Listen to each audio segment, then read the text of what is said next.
The sound of heels echoed through the lobby like a gunshot. Everyone turned. 6 months had passed since Amira Owusu vanished from the public eye. But when she stepped into the Four Points Hotel Conference Center that Friday evening, cameras clicked like thunder. Her all-white ensemble shimmered under the lights, sculpted to perfection, sharp enough to slice through glass. Amira was back. And she didn't come for applause. She came for blood. Inside the conference room, industry elites gathered for the unveiling of the newest fashion line shaking Lagos. Not by design. The brand that had exploded overnight. The name whispered across lips like a guilty secret. And at its center, Liana. She stood on stage in a deep green gown, curves draped in silk, voice calm as she thanked investors and attendees. Her boutique-turned empire had not only stolen the spotlight, it had stolen Amira's world. From the back of the room, Amira watched. Her jaw clenched. Her pride burned. She waited until the applause died, then stepped forward, glass of champagne in hand, eyes locked on the woman who once seduced her husband and now wore power like perfume. "Impressive," Amira said coolly. "It's amazing what a woman can build, once she's done sleeping her way up." Gasps rippled through the room. Liana's smile didn't fade. "Funny. I was thinking the same about you." Their eyes locked. And just like that, the war reignited. Not in bedsheets this time, but on red carpets and billboards, through corporate espionage and televised elegance. Amira launched Amira the following week. A sleek, sensual line dripping in vengeance. Within 2 months, she stole 3 of Liana's key designers, 2 suppliers, and her most prized ambassador, a rising actress who now posed in Amira's clothes, draped in icy smirks. But that wasn't enough. Because Amira's next move wasn't business. It was personal. She posted a single photo on Instagram. Her hand. Positive pregnancy test. The caption. "Not every crown is stolen. Some are reborn." The internet exploded. Idris went silent. And Liana.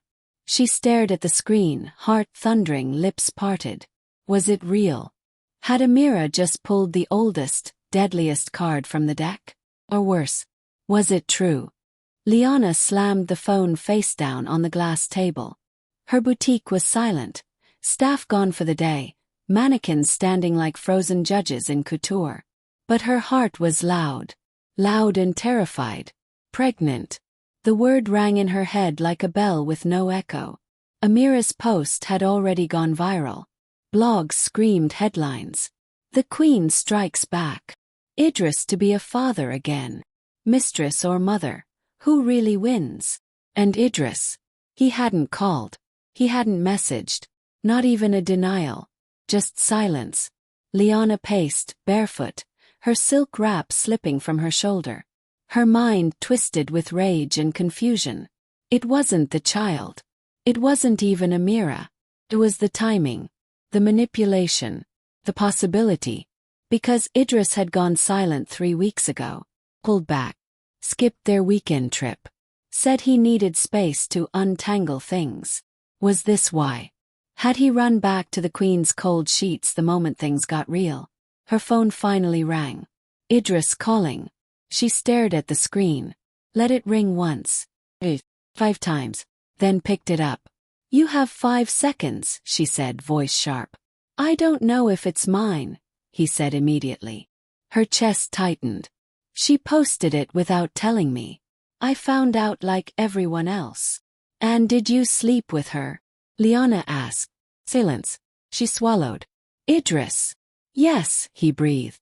"Once. 2 months ago. It was after the lawsuit. I was angry. Confused." Liana's knees buckled.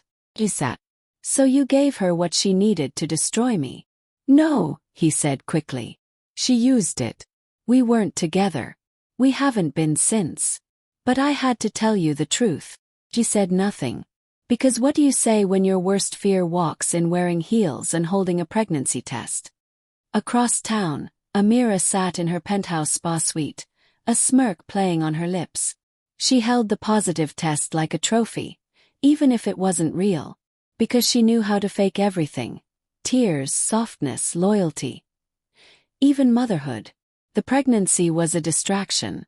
Decoy. A dagger dipped in sugar. And whether it was true or not, it worked.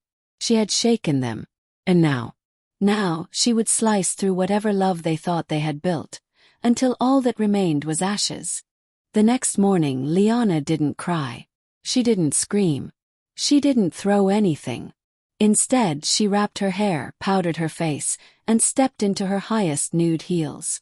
If Amira wanted war, she'd get it. But Liana would not fight dirty. She would fight elegantly. At her boutique's new press conference, she wore a burnt orange power suit, skin glowing, eyes unreadable. Reporters waited eagerly for a comment, not on her new collection, but on the baby. One of them finally dared to ask, "Liana, rumors are swirling about a love triangle and a child. Can you confirm whether you and Mr. Idris Owusu are still?" She smiled. "I'm still in love. But I don't build my empire on rumors. I build it on my name." Blick, blick, blick. The media ate it up. But behind that smile was pain. Because Idris had still not shown up. Still hadn't come to her. Still hadn't proven anything. Until that evening. She was locking up the boutique when headlights flashed across the window. A black Range Rover. He stepped out looking tired, tormented, but still hers. "Don't," she said before he spoke. "Don't say anything." "I have to," Idris said, voice low. "Because it's the only thing I've ever been sure of. You slept with her." "I did. Once. Out of guilt. Out of shame. But never out of love. And now she's pregnant." "I don't know," he said. "She won't meet. Won't show paperwork. Just captions and shadows." Liana folded her arms. "You believe her. I believe she's dangerous. And I believe she's not done." He turned away. But he reached for her wrist gently. "Liana, I'm not perfect. I've made mistakes. But I didn't fall in love with Amira. I fell into her world." "And me?" she asked, her voice barely above a whisper. "You," he said, stepping closer. "I chose you." Her walls trembled. Her breath hitched. And before logic could pull her back, she leaned into him. Kissed him hard like she was reclaiming her territory, her peace, her man. Their bodies pressed. His arms wrapped around her waist. Her fingers clutched his shirt. It was angry, aching, honest. Kiss full of questions with no easy answers. When they finally pulled apart, Liana rested her head on his chest. "I need the truth, Idris. All of it. Before she burns everything down." "I'll get it," he whispered. "I promise." But outside the boutique, in a tinted SUV parked across the street, Amira sat watching. Her driver turned to her. "Should we follow him?" She didn't blink. "No." She opened her bag, pulling out a folded envelope. "Next time we don't play on emotions," she said coldly. "We play with proof." A silver envelope landed on Liana's desk. No sender. No stamp. Just her name in bold black print. She stared at it for a moment. Her hands hesitated before opening it, like something inside her already knew it wouldn't just be a letter. It would be a detonator. Inside was a single sheet of paper. A lab result. DNA test. Preliminary report. Idris Owusu. 99.3% match. She blinked. Read it again. And then again. The walls felt like they were closing in. There was no signature. No clinic name. But the message was clear. The baby existed. And it was his. Her knees hit the edge of the chair as she collapsed into it. She didn't cry. Not yet. But a heavy, suffocating pressure settled on her chest. The kind you feel when the truth finally lands. She texted Idris. No excuses." He arrived within 20 minutes, shirt wrinkled, hair tousled. He looked like he hadn't slept, and when she handed him the paper he paled. "I didn't authorize this," he whispered. "But it's your child." "I don't know. I never gave anyone my blood. This could be fake." Liana looked at him. Hard. "But it could also be real." He ran his hands down his face. I don't even know if she's pregnant. I haven't seen her. She won't respond. You need to fix this, Idris. Because if I find out from a paper again, we're done. He nodded, shame weighing down his shoulders. I'll get the real test. In person. On my terms. Meanwhile, Amira stood at the rooftop pool of the Amira Tower, sipping champagne, watching her city. Her assistant approached. He's pushing for proof.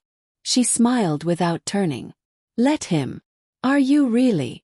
That's none of your business, she said, her smile never fading. All that matters is that he thinks I am. She dropped a flash drive into her assistant's hand. Send this to the media if Idris denies me publicly.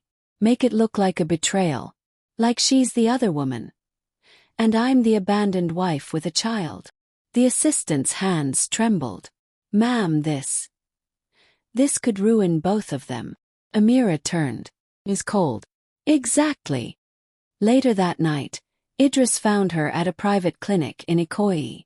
She was glowing, draped in ivory, a hand resting on her stomach. He stared at her, exhausted. I want the test. With you. The same time. No games. She tilted her head. You don't trust me. I don't trust anything about you. She smiled. Fine. But if this is your child, Idris. Her eyes darkened. You'll give me more than your name. You'll give me her place. He stared. And in that moment he realized. This wasn't about a child. This was about erasing Liana. One lie at a time. Liana didn't show up to the boutique the next day. Her staff said she was working remotely, but behind closed blinds in her home, she sat in a silk robe on the floor, surrounded by silence and shadows. Her phone blinked with missed calls, texts from Idris, even a voicemail from the press requesting her response to the alleged paternity reveal. She hadn't listened to any of them, because all she could hear was the click of heels in her memory, the sound of Amira circling, smiling, watching her world crack like glass. Her chest ached, her hands trembled, but her spirit, it refused to bow. She stood up slowly, deliberately, walked to the bathroom, and stared at herself in the mirror. No, she whispered. She will not bury me. Not with papers. Not with lies. Not with a child that may not even exist. She opened her phone and texted Idris. Tell me the moment you get those results. I won't wait forever. He replied instantly. 2 days. We'll know everything in 2 days. At the clinic in Ikoyi, Amira played her role perfectly. Elegant, pregnant, cooperative. The doctor took the samples, hers and Idris's, for a legally binding DNA test. She signed the documents with the calm of a woman pouring tea, then looked up at Idris with her signature cold smile. You know, she said, I could make this easy. He didn't answer. I could move away, quietly, raise the baby alone. Let you have your little boutique queen. Why don't you? Because I don't want to, she said, her eyes narrowing. I want to watch her break. Like I once did. He blinked. You don't love me, he said. You just hate losing. She laughed softly. And you don't love her. You just love what she gives you. Warmth. Surrender. The fantasy of a woman who'd never dare outgrow you. He stood. I came for truth. Not your bitterness. She leaned back in her chair, hands resting over her flat stomach. Then you'll get your truth in 48 hours. But when the results come, and that paper tells you I carry your legacy. Her smile sharpened. I want you to tell the world that I will. Queen.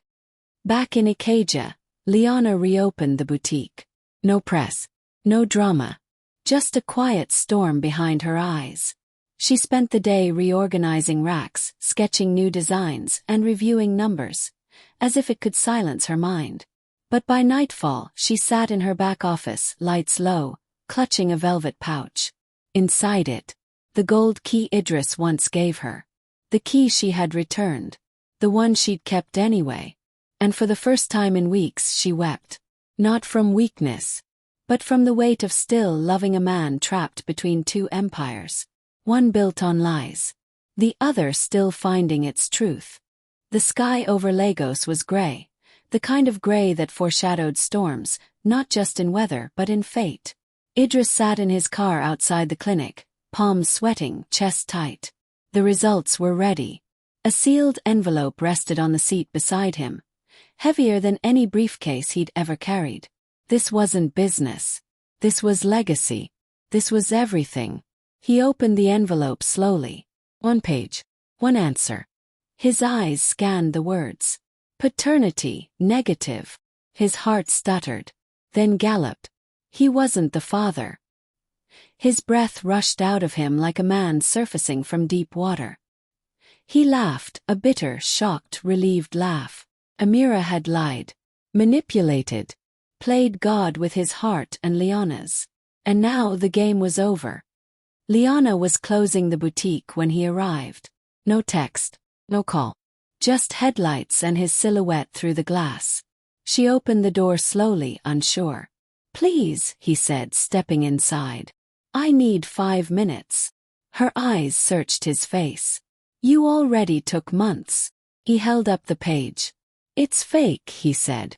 The pregnancy test she sent. All of it. She's not carrying my child.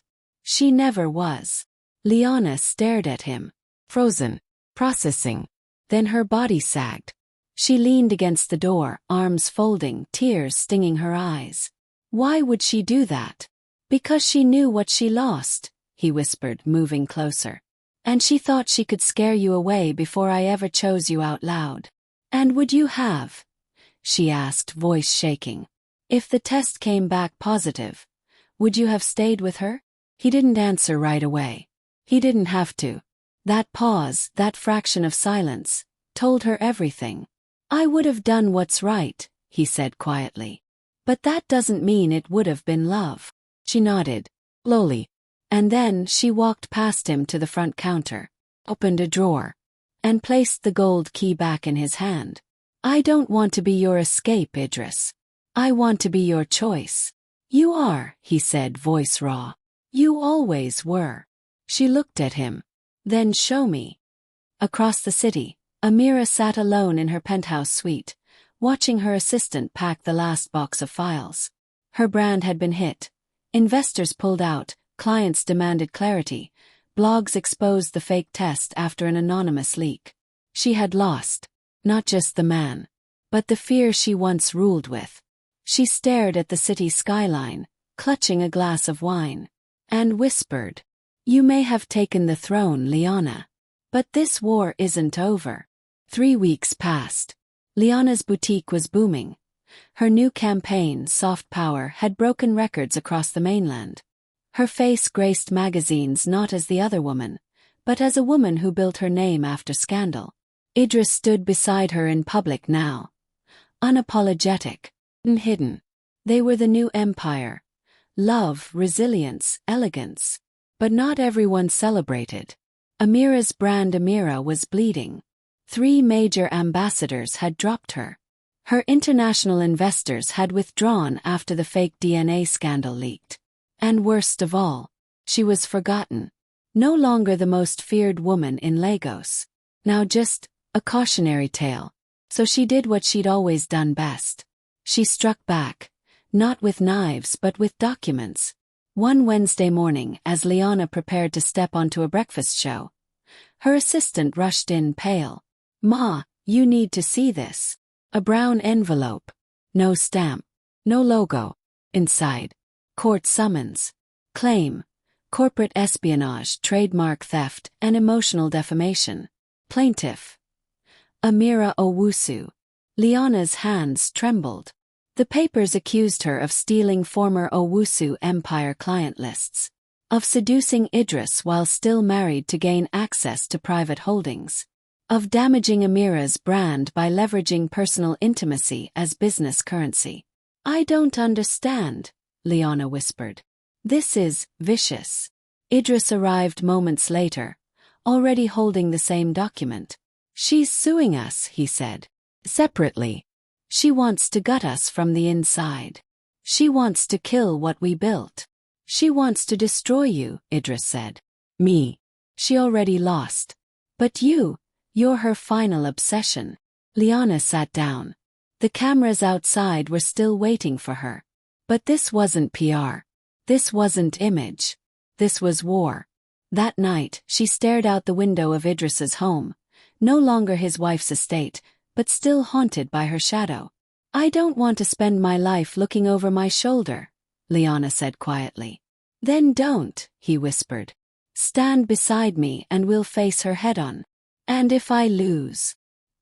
He turned her to face him. Then we fall together. But if we win, we burn every lie she ever told. They kissed, not with lust this time but with armor, with truth, with scars and fire and love sharpened by battle. In the shadows of her new apartment, Amira watched footage from the news. Liana's boutique, Idris by her side, smiling, triumphant. She turned off the screen. She didn't blink. And in the mirror behind her, something new shimmered. A ring on her finger. A man behind her. His arms wrapped around her waist. His smile cold. Are you ready to finish this? He asked. Amira smiled. Let's take their empire. And feed it to the ground. The courtroom was packed. Media vans lined the street. Cameras flashed like lightning. Social media boiled with hashtags. Hashtag Queen versus Mistress. Hashtag Owusu trial. Hashtag Power in Heels. Inside, Liana sat in a beige suit that hugged her like armor. Her afro was pinned, her makeup soft but defiant. She didn't flinch as Amira walked in, dressed in pure black silk gloves, dark lipstick, flanked by a man no one recognized yet. The judge glanced over the documents. Plaintiff Amira Owusu, you claim the defendant, Liana Bello, accessed private corporate data, exploited romantic involvement for business leverage, and caused reputational damage with intent. Yes, Your Honor, Amira said with a calm, venomous smile. I lost everything the moment she seduced my husband and stole my legacy. Liana didn't move. Didn't blink. Your Honor, her attorney said, rising. We will prove this suit is an emotional witch hunt based on jealousy, not facts. Amira leaned forward. Jealousy? She hissed across the aisle. You took my husband, my company, and now you call me jealous. Liana met her gaze for the first time. I didn't take anything. He left what was already broken. Gasps rippled. Idris sat silently in the back, face tight with shame and fury. But Amira's new partner, the quiet tech mogul now seated beside her, smiled to himself. He had his own revenge to finish. Because Amira wasn't just fighting for her crown. She was aligning with every enemy Idris ever made. And the final play. A leaked audio recording. Amira's team dropped it into the courtroom submission file like a ticking bomb. A conversation between Liana and Idris. Cut, edited, spliced. In it, Liana's voice said, Of course I used him to get access. He handed me the company and I just took it.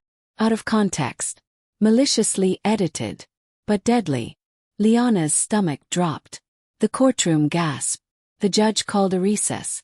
Outside the courthouse, reporters swarmed.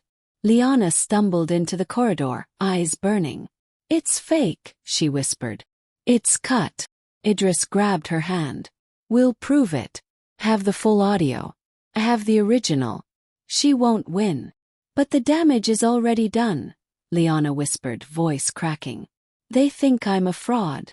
Idris held her face in his hands. Then let them watch you rise again. 1 week later, during final submissions, Liana's team played the full audio, exposing the edits, revealing the truth. The courtroom turned. Whispers became applause. Even the judge's expression shifted. And when the verdict came down, all charges dismissed. Defamation claim against Amira to proceed. Outside, the press begged for reactions. Liana stood in front of the flashing lights, Idris beside her. She held no grudges in her voice, just steel. She tried to take everything from me, she said. But you can't destroy a woman who built herself from fire. Back in the shadows, Amira watched the screen crackle. Her partner poured her a drink. "We'll try again," he said. She shook her head. "No." For the first time, her smile faded. "She didn't just beat me. She became me. Only softer, stronger. She has what I lost. And I finally understand why." She sipped her drink slowly. "I fought for control. She fought for love.